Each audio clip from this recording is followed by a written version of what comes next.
Hola,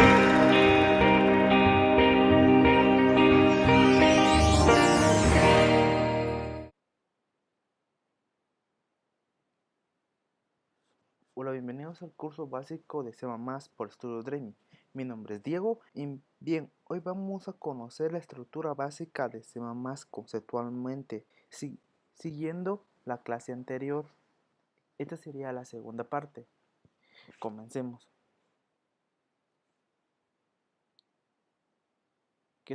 Vamos a conocer en esta parte de la clase el archivo fuente y que es un código objeto. El archivo fuente es todo lo que puede comprender el ser humano, pero imposibles para los ordenadores. El código objeto no suele tener ni un significado para el ser humano. Además, es diferente para cada ordenador, para cada sistema operativo, y por lo tanto existen diferentes compiladores para diferentes sistemas operativos y para cada tipo de ordenador. ¿Qué quiere decir esto? Nuestro código fuente es lo que nosotros escribimos, las indicaciones, el orden que nosotros le damos a la computadora.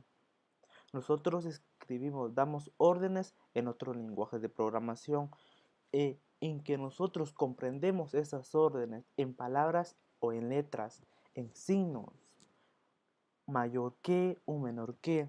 Si este número que tenemos en la derecha es menor que en la izquierda, nos tira un resultado. Eso sería nuestro fichero fuente, lo que nosotros escribimos, el orden que le damos a la máquina. Y la máquina ejecuta ordenadamente y nos trae un resultado. Pero esto la máquina no lo entiende. La máquina no entiende letras, signos, solo entiende ceros y unos, el lenguaje de la máquina. Ya sería esto nuestro código objeto. El código objeto es la compilación del fichero fuente. Para eso necesitamos un compilador, ya dicho anteriormente, para que nuestro fichero fuente, lo que nosotros escribimos, lo que nosotros entendemos, se convierta en código objeto, ya que la máquina entienda, que la máquina procese ese código objeto y nos trae un resultado, la que nosotros deseamos. Usualmente esto es para todo tipo de lenguajes. Anteriormente les expliqué que teníamos nuestro archivo fuente. Después lo compilamos, lo convertíamos en un archivo objeto o código objeto. Pero ¿cómo pasa esto? Para esto necesitamos IDEs o compiladores. Acá tenemos un ejemplo de los diferentes IDEs que puede ejecutarse C++, pero no usualmente todo esto no solo son para C++, son para otros lenguajes de programación que tienen la misma característica de C, que son compiladores, que necesitan un compilador para que funcione. ¿Qué es un IDE? Es un entorno de programación que ha sido empaquetado como un programa de aplicación, o sea, consiste en un editor de código, un compilador, un depurador y un constructor de interfaz gráfica. Acá nosotros en un IDE programamos, escribimos nuestro código, damos la instrucción a la máquina para que nos devuelva un resultado. En un IDE ya viene todo estructurado lo que nosotros necesitamos. Ya viene donde escribir código. El editor sería esto. Ya tenemos un compilador y un depurador para que nuestro código sea validado, que no tenga ni un error y que nos trae el resultado ya compilado, la interfaz gráfica. Vamos a utilizar Visual Basic. Anteriormente hablamos de los IDE, ahora que es un compilador. Nos dice, es un programa informático que nos traduce nuestro código escrito en el lenguaje de programación a otro lenguaje de programación generado a un equivalente a de la máquina que sea capaz de interpretar.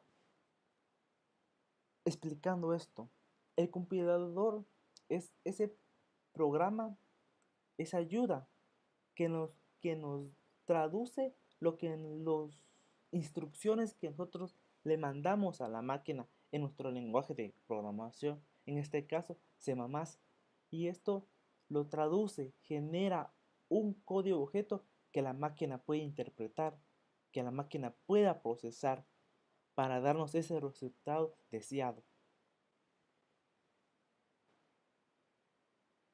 Dirán, ¿para qué nos sirven las librerías? ¿Qué serán una librería o qué es una biblioteca? Las librerías y las bibliotecas pueden ser o es código de otro programador que tiene empaquetado segmentos de código que tienen un funcionamiento específico, ya sea escribir en el teclado, manejar números, realizar funciones matemáticas o escribir en pantalla. Las librerías o la biblioteca nos ayudan a que nuestro código sea menos pesado. Estas se clasifican por el tipo de trabajo que hacen, o sea, de entrada, escribir en teclado, de salida, escribir en pantalla, funciones matemáticas, manejo de memoria y texto. Cuando ya escrito nuestro fichero fuente, lo compilamos, obtenemos nuestro código objeto, pero aún no hemos terminado este proceso. El código objeto, a pesar de ser comprensible para el ordenador, aún no se puede ejecutar porque tenemos solo el paquete del código objeto en la memoria, pero aún no ha sido ejecutado, ha sido traducido. El primer paso sería obtener nuestro código objeto del código escrito por nosotros, pero acá también necesitamos las funciones incluidas en las librerías externas, todas aquellas que hemos utilizado de las librerías ya insertadas en C++, ya sea en ANSI o no. Muy bien. Muy a menudo nuestros programas están compuestos por varios ficheros fuentes. ¿Qué quiere decir esto de varios ficheros fuentes? Un ejemplo, tenemos nuestro código escrito en una plantilla, pero necesitamos crear un código que se repita varias veces, una función que se repita varias veces, o un procedimiento, se podría decir, que se explica varias veces, que se trabaja varias veces. Entonces, para hacer más legible y una buena práctica de programación, separaríamos ese código, lo encapsularíamos en otro fichero fuente y solamente cuando necesitaríamos ese código lo llamaríamos a nuestro fichero fuente principal. ¿A eso qué refiere esto? Que traducimos nuestro código o archivo fuente a código objeto, al mismo tiempo transferíamos todos esos hijos de ese fichero fuente principal. En este caso se llamarían las clases, donde encapsularíamos código que se repite constantemente en nuestro proyecto, en nuestro programa. Hay cierto paso de ordenamiento para que cargue en memoria el programa, los datos, a la par para que organice la memoria de un modo que disponga una pila de tamaño adecuado. ¿Qué quiere decir? Es que tendría un orden adecuado, un orden legible para que nuestro programa no disponga o obtenga más memoria de lo que necesita para que trabaje eficazmente sin ningún inconveniente. Acá lo que le dije anteriormente, no siempre obtenemos un fichero ejecutable para un código que escribimos. A veces queremos crear ficheros de biblioteca. En ese caso sería diferente. ¿A qué se refiere esto?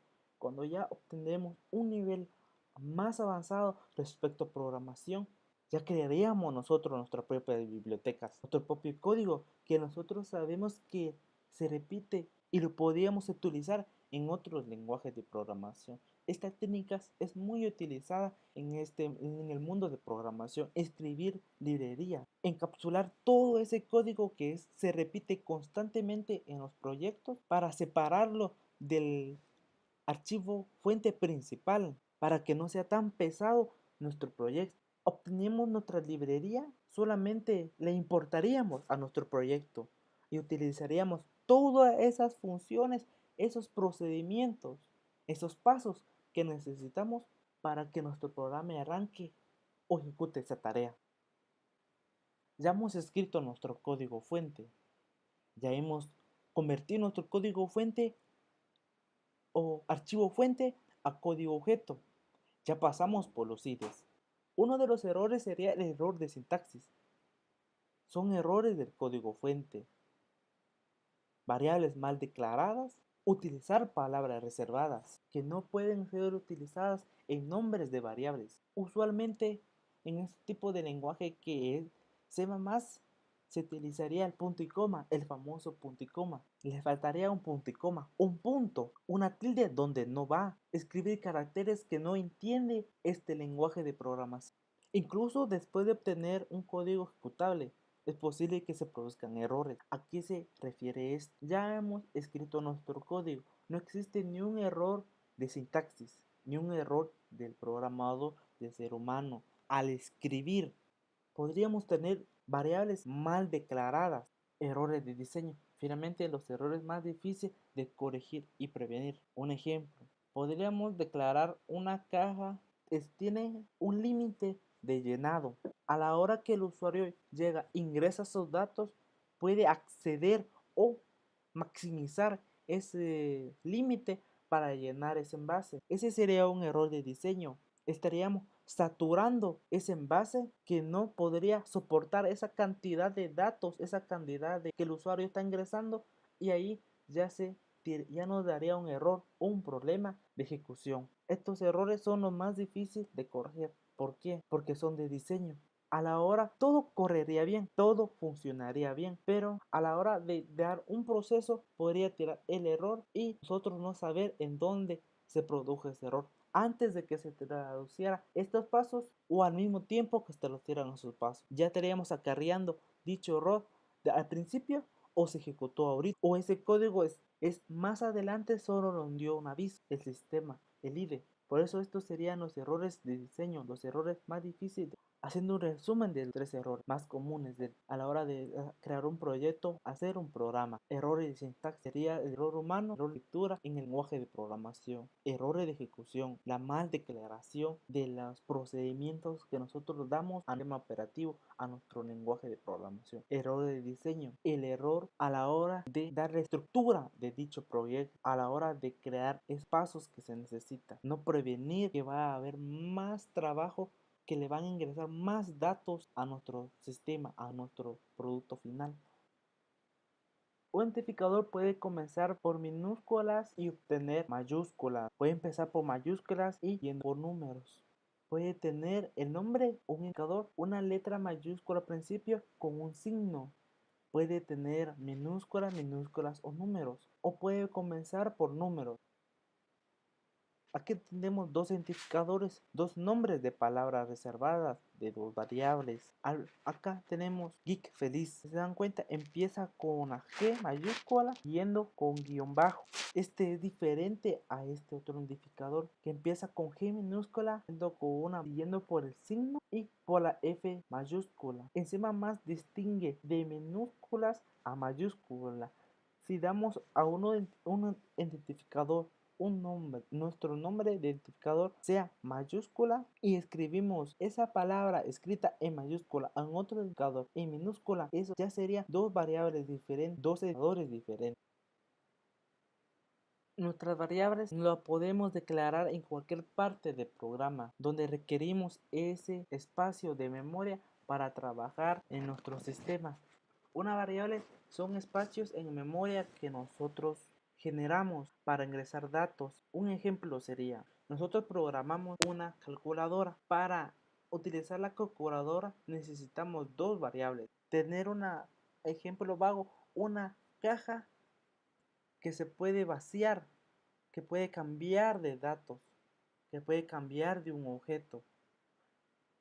Ahora, una constante sería lo mismo que una variable, una caja, pero en este caso, esta caja no se podría vaciar. Esta caja sería constante, como dice la variable, algo que estaría permanente en toda ejecución de nuestro programa. Siempre obtendríamos ese resultado.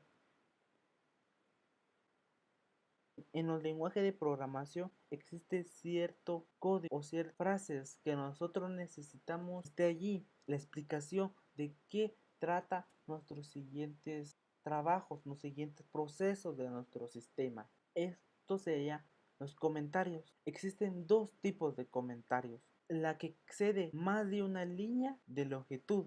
la que da un bloque de texto, un bloque de código que nosotros necesitaríamos o utilizaríamos en el futuro, o el comentario de una sola línea, el nombre de dicho procedimiento, que hace este procedimiento, que guarda esta variable, que guarda esta constante. No se asusten por lo que acabo de ingresar. Esto lo aprenderíamos en el futuro, en las siguientes clases. ¿Qué propósito tiene C? La pregunta del siglo. ¿Qué clases de programas y aplicaciones se puede crear usando C? ¿Solo usaré C en la universidad? ¿Solo utilizaré C en el estudio del diversificado? Y esto es un error muy comúnmente en la comunidad de programadores, de los ingresados a esta comunidad. C++ solo sirve para estudiar, no. De sistemas operativos se levantan en C, compiladores se crean en C++, aplicaciones de bases de datos han sido creadas en C, procesadores de textos, videojuegos se han creado en C++, increíblemente.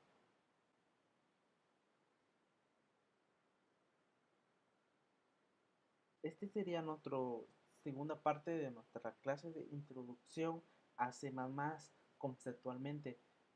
Y gracias por llegar hasta este punto de la segunda parte de la clase de introducción a C. Espero que te haya gustado nuestra segunda parte de, de esta clase. Espero que te haya gustado. Cualquier duda sobre respecto a C, a a los temas que he explicado, a la forma que expliqué, si no se entendió bien, pueden escribir en los comentarios. Yo estaría trabajando cómo expresarme mejor a la hora de enseñar estos temas muy importantes, a la hora de iniciarse a este mundo de la programación, este mundo fantástico del arte de programar. Gracias por vernos y hasta pronto.